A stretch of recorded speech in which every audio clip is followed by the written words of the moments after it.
Blood dripped from Catalina Moreau's fingertips onto the marble floor as she clutched the shattered porcelain vase, her heart hammering against her ribs while Count Alejandro Navarro's furious voice echoed through the grand salon behind her. The precious Ming Dynasty piece lay in ruins at her feet, 3 months' wages she didn't have, a debt that would seal her fate in the debtor's prison where her father had died screaming. Outside, the rain lashed against Castillo Sombra's towering windows, matching the storm brewing in the Count's dark eyes as he discovered the destruction.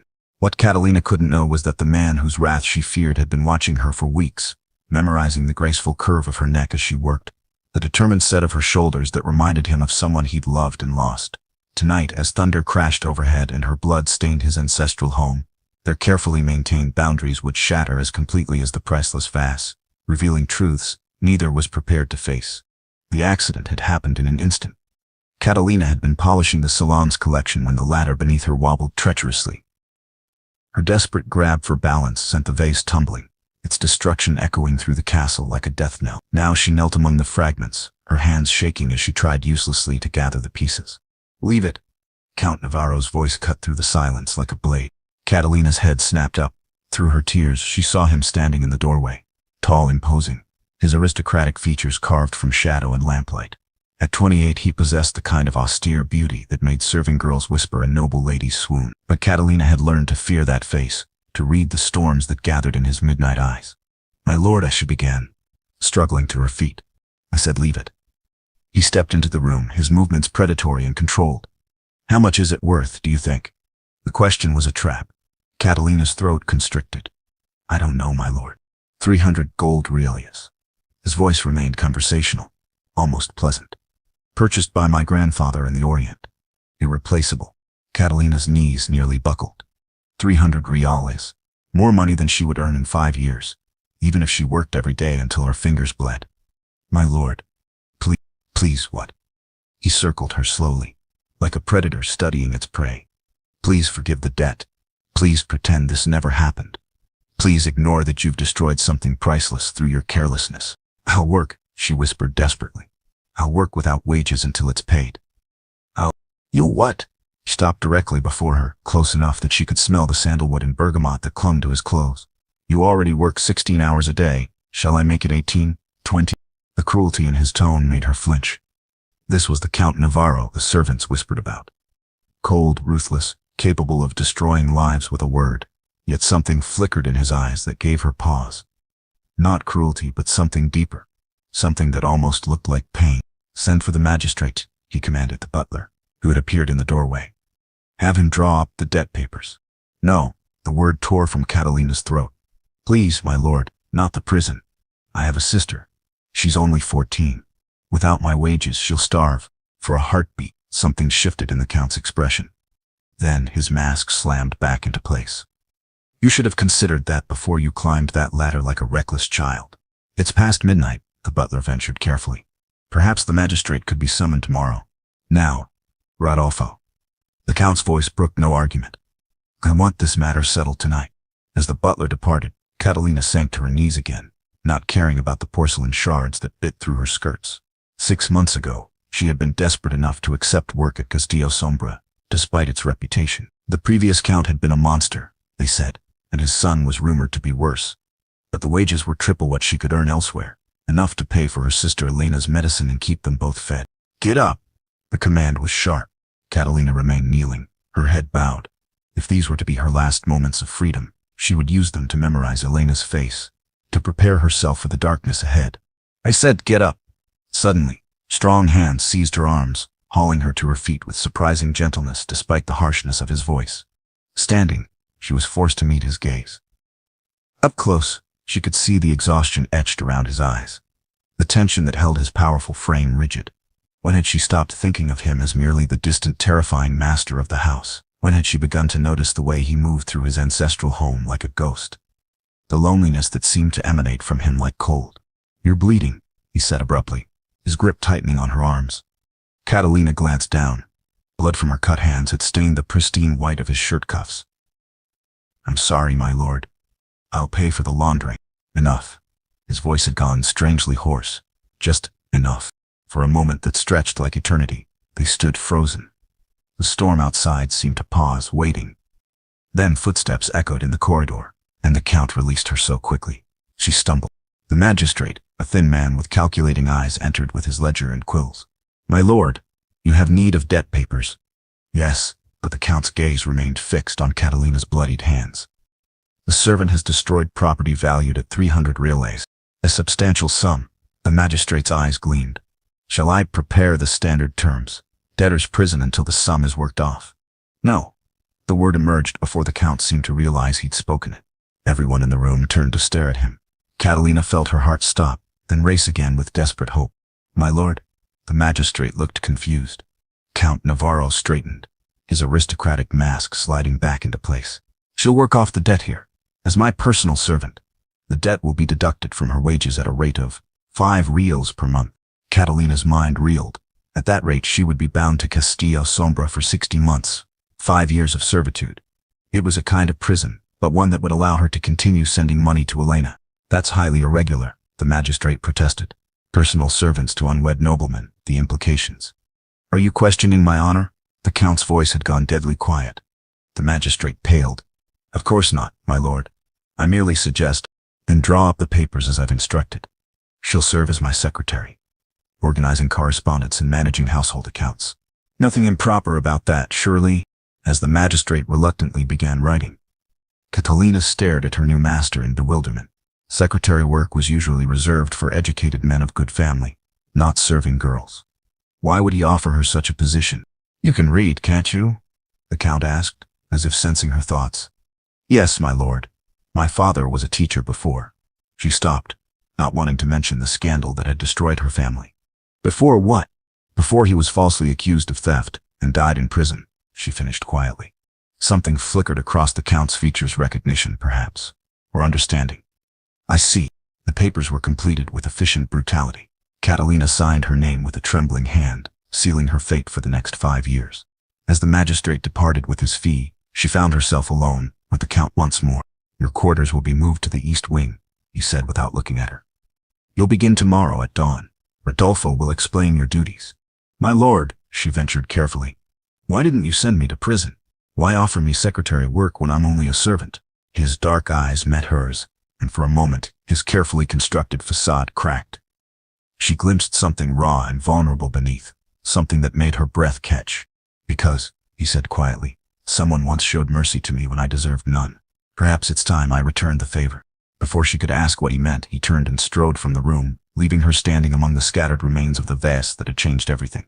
Dawn came too soon to Castillo Sombra, painting the ancient stones with pale gold light.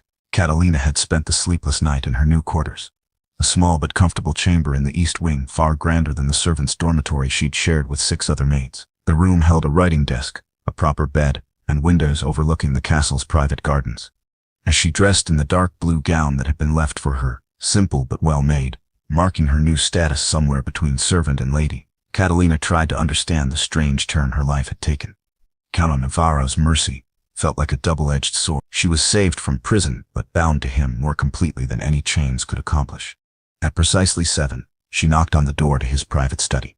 "Enter." The room was masculine and austere, its dark wood paneling lined with maps and hunting trophies. The Count sat behind an enormous desk, already dressed and reviewing correspondence. In the morning light she could see him more clearly than ever before. The premature silver, threading his black hair, a scar along his left temple, the way his broad shoulders seemed to carry invisible weight. "You're prompt," he observed without looking up. "Good. We have much to accomplish." Thus began Catalina's new existence. The Count, she discovered, maintained extensive correspondence with business associates, political allies, and estate managers across Spain. Her task was to organize this correspondence, prepare responses for his review, and manage the complex accounts that tracked his various investments. It was work that required intelligence and discretion, qualities that had gone unnoticed during her months as a serving maid. Now, as she sorted letters and calculated figures, Catalina felt her mind awakening from the stupor of mindless labor. "Your penmanship is excellent," the Count remarked after reviewing her first batch of copied letters. "Where did you learn?" "My father taught me," she replied, not looking up from her ledger. He believed education was the only true nobility. "Wise man," his voice carried an odd note. "What else did he teach you?" Catalina hesitated. Speaking personally with the Count felt dangerous, like stepping too close to a fire. "Mathematics, history, some Latin," He said knowledge was a treasure no one could steal, yet they stole his reputation. The quiet statement made her pen still. She had not expected him to remember, much less comment on her father's disgrace. They stole his life, she corrected softly. The reputation mattered less than the truth. When she finally looked up, she found the Count studying her with unsettling intensity. And what was the truth? That he discovered Mayor Herrera was embezzling funds, meant for the village school. When he tried to report it, Herrera accused him first. Who would believe a schoolmaster over the mayor? You sound as though you don't expect justice from the world. Catalina returned to her writing. Justice is a luxury for those who can afford it, my lord. Silence stretched between them, broken only by the scratch of her pen, and the distant sounds of the castle waking to life. When she finished the letter, she found the Count still watching her, his expression unreadable. Take dictation, he said abruptly, rising to pace before the windows. Catalina positioned her pen, waiting. To His Excellency, Governor Martinez of Castile, the Count began, his voice taking on the formal cadence of official correspondence. I write to request investigation into financial irregularities in the village of San Rafael, specifically regarding the misappropriation of educational funds by former Mayor Carlos Herrera. Catalina's pen froze. She looked up in shock to find the Count watching her reaction. Continue writing, he commanded softly. With trembling fingers, she transcribed his words, a formal complaint that laid out her father's accusations in detail, complete with dates and amounts that could only have come from official records.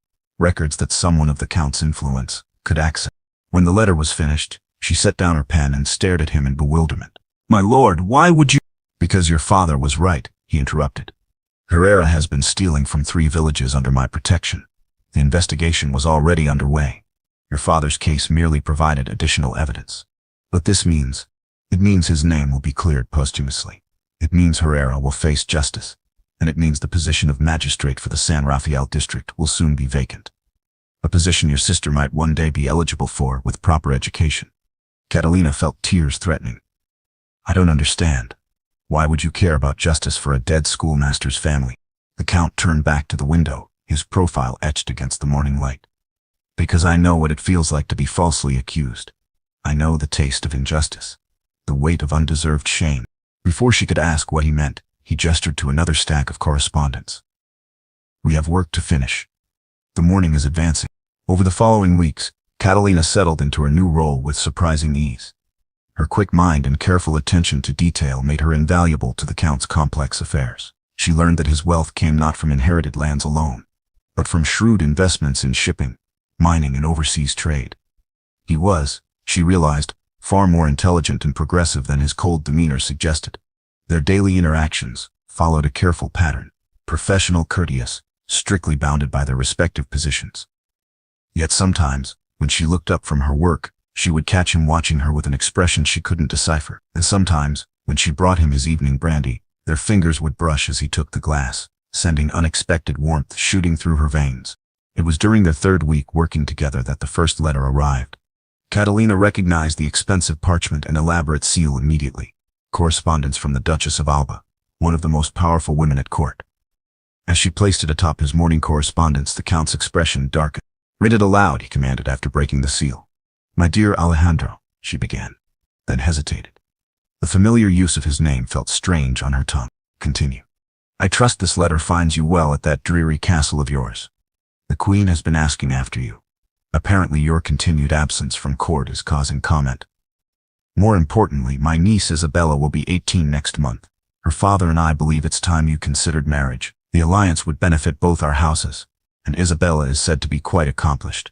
Catalina's voice faded as she reached the letter's end.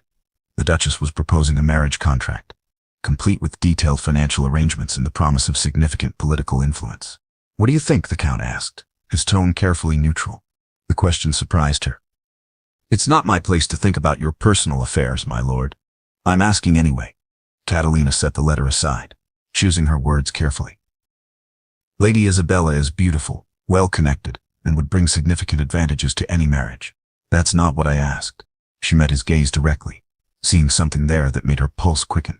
You seem unhappy, my lord. I doubt a marriage arranged for political advantage would change that. And what would change it, in your opinion? The question hung between them, loaded with meanings neither dared voice. Catalina felt heat rise in her cheeks as she recognized the dangerous territory they were approaching. I wouldn't presume to know, she whispered. The Count leaned back in his chair, studying her face with unsettling intensity. Wouldn't you? Before she could respond, the study door burst open. Rodolfo entered, his usually composed demeanor shattered by panic. My lord, he gasped. Riders approaching under military banners. Captain Morales of the Royal Guard requests immediate audience. The Count was on his feet instantly, his face going pale. How many men? 20, my lord. Armed and bearing arrest warrants. Catalina felt the blood drain from her face. Arrest warrants could mean only one thing. Treason charges. Political disgrace. Possibly execution. Catalina. The Count's voice was sharp with urgency. The hidden panel behind the bookshelf. There's a passage leading to the old chapel. Take the correspondence marked with red seals. Burn everything else. My lord, what's happening? Someone has accused me of sedition. His laugh was bitter. It seems my reforms and progressive investments have been interpreted as disloyalty to traditional Spanish values. Understanding crashed over her. The Count's correspondence with foreign merchants, his investments in overseas ventures, his support for educational reforms, all could be twisted into evidence of treachery by those who opposed change. The red seals, she repeated, moving toward the bookshelf. Evidence of my actual loyalty, he said, gathering documents with swift efficiency. Letters from the Queen herself, praising my service. Financial records showing my contributions to the royal treasury. They'll need to be preserved if I'm to prove my innocence. As Catalina triggered the hidden mechanism, the bookshelf swung inward, revealing a narrow stone passage. The Count pressed a leather satchel into her hands. Guard these with your life, he said urgently. If they take me, find a way to get them to the Duchess of Alba. She has the Queen's ear. They won't take you, Catalina said fiercely. You've done nothing wrong. Something shifted in his expression, surprise perhaps at her vehement defense of him. You sound as though you care what happens to me. The admission burst from her before she could stop it. I do care. For a heartbeat, the world seemed to pause. Then the Count's hands were framing her face, his thumbs brushing across her cheekbones with devastating gentleness. Catalina, he whispered, her name a prayer on his lips. Footsteps thundered in the corridor outside. The moment shattered as reality crashed back. Go, he commanded, stepping back. Now, she clutched the satchel to her chest. What about you? I'll face whatever comes. His smile was sad and beautiful. I've had practice at surviving false accusations. Before she could protest, he pushed her into the passage and sealed the panel behind her. Through the stone, she heard the study door slam open, heard Captain Morales' stern voice reading charges of sedition and treachery. In the darkness of the passage, Catalina pressed her ear to the wall and listened to the man she loved. Yes, loved, she could admit it now. Being arrested for crimes she knew he hadn't committed. The old chapel sat at the castle's eastern edge, abandoned for decades but still structurally sound. Hidden there, Catalina spent 3 desperate days waiting for news while surviving on the water and stale bread she'd found in the vestry. Through the chapel's broken windows she watched soldiers search the castle grounds, their torches moving like fireflies in the darkness. On the 4th morning, Rodolfo found her. My lady, he whispered, using the title that acknowledged her changed status in the household. I bring word from the capital. Catalina's heart hammered. Tell me. The Count has been imprisoned in the Torre de Madrid, awaiting trial for sedition. The charges include conspiracy against the crown, treasonous correspondence with foreign agents, and financial support of revolutionary activities. All lies, she breathed. Yes, but lies with evidence behind them. Someone has been very thorough in building this case. Rodolfo's weathered face was grim. The household has been disbanded. Most of the staff dismissed without references. Catalina clutched the satchel tighter. Inside were documents that could prove the Count's innocence, if she could get them to someone with the power to act on them. The Duchess of Alba, she said. I need to reach her. Rodolfo shook his head. Impossible. The Duchess has been recalled to her estates. Some say she too is under suspicion for her progressive views. Despair threatened to overwhelm her. If even the powerful Duchess couldn't help, what hope did a servant girl have? There is one possibility, Rodolfo continued reluctantly. The Queen herself will be in Seville next week for the Easter celebrations. If someone could reach her directly, I'll go to Seville. My lady, it's 3 days hard riding. You have no horse, no money for accommodations. I'll find a way. Catalina stood, decision crystallizing. The Count saved me from prison. Now I'll save him. Rodolfo studied her face, then nodded slowly. There's a horse in the stable, the chestnut mare. Take her, and take this. He pressed a small purse into her hands. It's not much, but it should buy food and lodging. That night, under cover of darkness, Catalina left Castillo Sombra behind. The leather satchel was secured beneath her cloak, its precious contents her only weapon against the forces arrayed against the man she loved.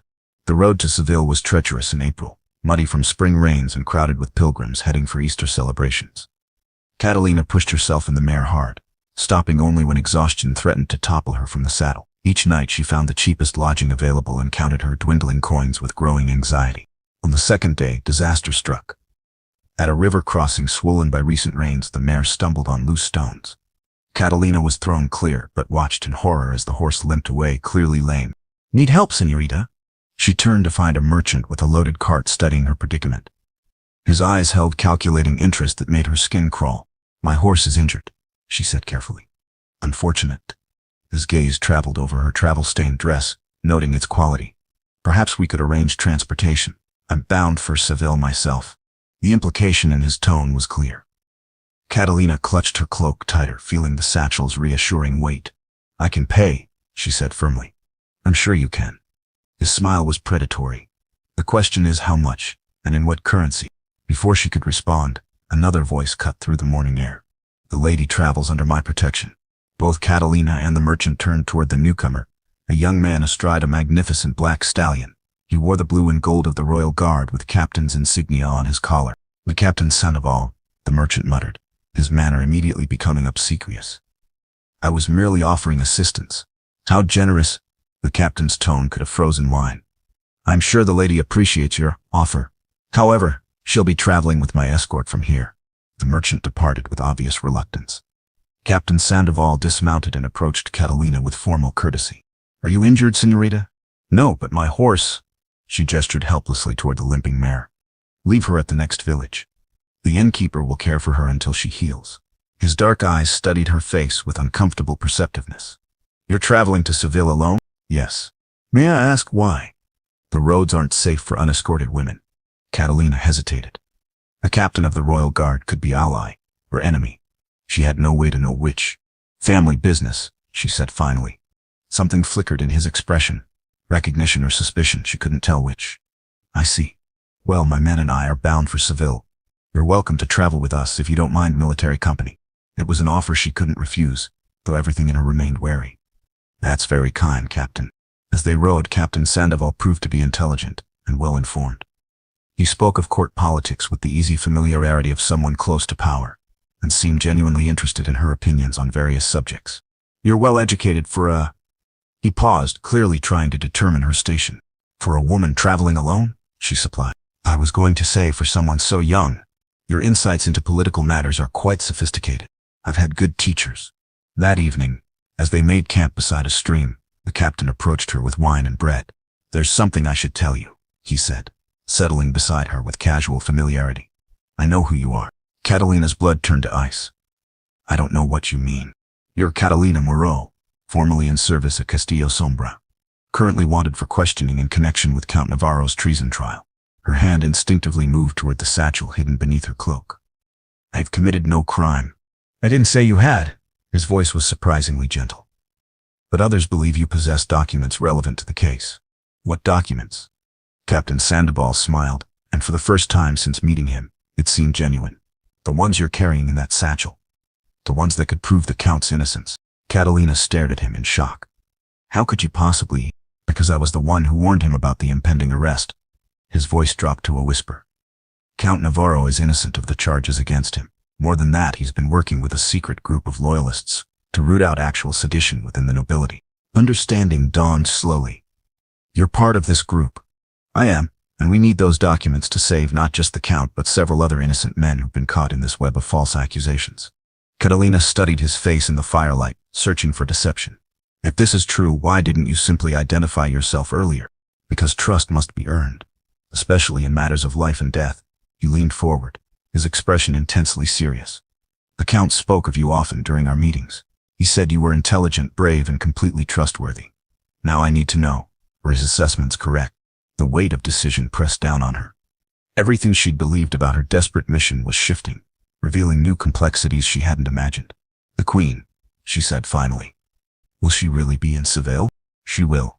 But reaching her won't be as simple as walking up to the palace gates." Captain Sandoval's expression grew grim. "There are traitors close to the crown. people who've been feeding information to foreign agents, while accusing loyal Spaniards of the same crime. Getting evidence to the Queen will require careful planning. Then we'd better start planning. His smile returned, warm with approval. The Count was right about you. As they bent over maps in the firelight, working out the details of their approach to Seville, Catalina allowed herself to hope for the first time in days. Count Alejandro might yet be saved, and with him her own unexpected future. Seville during Easter week was a chaos of celebration and paranoia. The royal court had transformed the ancient city into a glittering stage for displays of piety and power. While beneath the surface, political tensions simmered dangerously. Captain Sandoval's men had secured modest lodgings near the cathedral, positioning themselves strategically for their mission. The Queen attends morning mass at the cathedral, Sandoval explained, as they reviewed their plans. Security will be heavy, but there's a moment during the processional when she traditionally accepts petitions from loyal subjects. Catalina nodded, though her stomach churned with anxiety. Everything depended on reaching Queen Isabella with evidence that could save Count Navarro's life.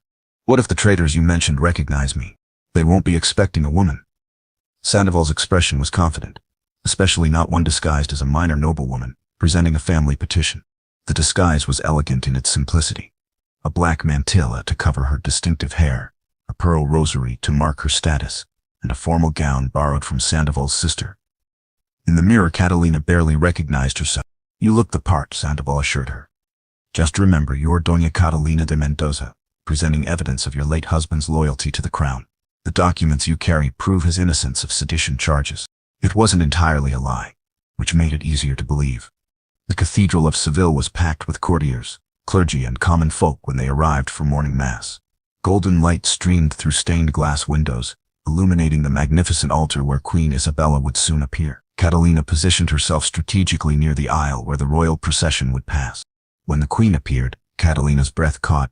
Isabella was younger than expected, perhaps 25, with intelligent eyes and a bearing that suggested both piety and steel. She moved through the cathedral with graceful authority, acknowledging the bows and curtsies of her subjects. As the Queen approached, Catalina stepped forward with her petition raised. For a heart-stopping moment their eyes met across the space of rank and protocol. Your Majesty, Catalina said, her voice carrying clearly in the sudden hush. I beg you to hear evidence of loyal service wrongfully condemned. The Queen paused, her gaze sharp with interest. Behind her, court officials moved to intercede, but she raised a hand to stop them. What evidence? Isabella's voice was cultured. Curious. Documents proving Count Alejandro Navarro's true loyalty to your crown, Your Majesty. Evidence that he has been falsely accused by those who seek to hide their own treachery. Murmurs rippled through the crowd. Several courtiers pushed forward, their faces tense with alarm. Confirmation that some of the Queen's own advisors were involved in the conspiracy. Give me the documents, the Queen commanded. With trembling hands, Catalina extended the leather satchel. As Queen Isabella took it, their fingers briefly touched. A moment of connection that seemed to communicate understanding beyond words. I will review these personally, the Queen announced, her voice carrying to every corner of the cathedral. If Count Navarro has been wrongly accused, justice will be done. But even as she spoke, Catalina saw movement in her peripheral vision. Two men in court dress were pushing through the crowd with obvious hostile intent. Their eyes were fixed on her with murderous purpose. Clearly she'd been recognized despite her disguise. Your Majesty, she called urgently. There are traitors here who... The attack came swift and silent. A blade flashed in the cathedral's golden light as one of the men lunged toward the Queen. Catalina reacted without thought, throwing herself forward to intercede. Pain exploded through her shoulder as the assassin's dagger found flesh. But her sacrifice allowed the Queen's guards to respond. Chaos erupted. Swords rang as Captain Sandoval and his men engaged the attackers. Screams echoed through the sacred space as courtiers fled or drew their own weapons, revealing the depth of the conspiracy. Through the melee, Catalina saw Queen Isabella standing firm, the precious satchel clutched in her hands, her eyes blazing with royal fury. Arrest them all, the Queen commanded as her guards overwhelmed the conspirators. I want to know every name, every connection, every detail of this plot against my crown. As the immediate danger passed, Catalina slumped against a marble pillar, her shoulder burning where the dagger had struck. Blood seeped through her gown, but she felt oddly triumphant. The documents had reached their destination. Count Navarro would have his chance at justice. You saved my life, Queen Isabella said, kneeling beside her with surprising informality. What is your real name? Catalina Moreau, Your Majesty. I serve Count Navarro as his secretary. Understanding dawned in the Queen's intelligent eyes. Ah! The woman who loves him. Heat flooded Catalina's cheeks. Your Majesty, don't deny what's written on your face, child. The Queen's smile was unexpectedly warm. Love that drives someone to risk everything for another's honor is rare and precious. Count Navarro is fortunate to inspire such devotion. Before Catalina could respond, Captain Sandoval approached with news. Your Majesty, we've captured the conspiracy's leaders. They've confessed to fabricating evidence against Count Navarro and 6 other loyal nobles. The plot reaches into the highest levels of court. Queen Isabella rose, her expression hardening into regal authority. Then it's time to clean house. Captain, I want those innocent men released immediately, and I want the real traitors to face the full penalty for treason. She turned back to Catalina. As for you, my brave secretary, you'll recover here in the palace while we sort out this mess. I suspect Count Navarro will want to thank you personally once he's freed. 2 weeks later, Catalina stood at the window of her palace chamber, watching carriages arrive in the courtyard below.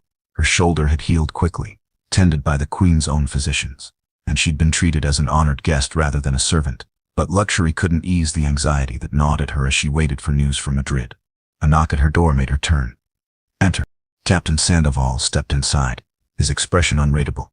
Behind him came another figure that made Catalina's breath catch. Count Alejandro Navarro stood in the doorway, alive and free, his dark eyes searching her face with desperate intensity. Prison had marked him. He was thinner, paler, with new lines of strain around his eyes. But he was unmistakably himself. I'll leave you two alone, Captain Sandoval said tactfully, withdrawing and closing the door behind him. For a moment that stretched like eternity, they simply stared at each other across the space of everything that had changed between them.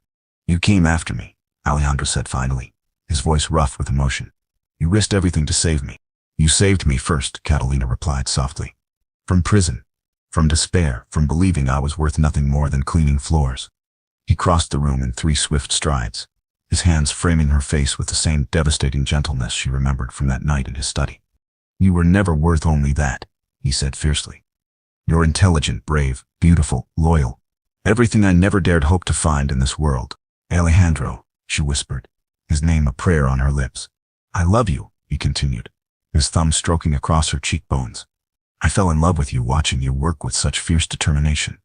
I fell deeper watching you treat my correspondence like sacred documents. I fell completely when you defended me without hesitation, even when you thought I might be guilty. Tears spilled down her cheeks. I love you too, but we can't. The differences between us have been erased by everything we've endured together. His voice was certain, unshakable. The Queen herself has told me that my secretary showed more nobility in one act of courage than most of her courtiers display in a lifetime. She's offered to sponsor our marriage personally. Catalina's eyes widened. Marriage, if you'll have me. Alejandro's smile was uncertain, vulnerable in a way she'd never seen before. Not as your employer or your social superior, but as a man who loves you beyond reason and wants to spend his life proving worthy of your devotion. Instead of answering with words, Catalina rose on her toes and pressed her lips to his. The kiss tasted of freedom and promise, of endings and beginnings intertwined. When they broke apart, both were breathless. Is that a yes? He asked, his forehead resting against hers. That's a yes to everything, she whispered. To loving you, to marrying you, to building a life where loyalty matters more than lineage. As sunset painted the palace walls with gold, Count Alejandro drew his secretary, his love, his future wife, back into his arms. Outside, the conspirators who had tried to destroy them faced royal justice. But in this chamber there was only truth, only love, only the promise of a future neither had dared imagine when their worlds first collided over a broken vase and spilled blood. 3 months later, the bells of Castillo Sombra rang out in celebration as Count Alejandro Navarro married Catalina Moreau in the castle's restored chapel. Queen Isabella herself attended the ceremony, her presence ensuring that no one would dare question the match between the noble war hero and his beloved secretary. As they spoke their vows before God and witnesses, Catalina thought of her father, finally vindicated and remembered with honor. She thought of her sister Elena, now enrolled in the finest school in Madrid, with her tuition paid by her noble brother-in-law. Most of all, she thought of the journey that had brought her from desperate servant to cherished wife, a path built on courage, loyalty, and love that had proven stronger than every obstacle placed before it.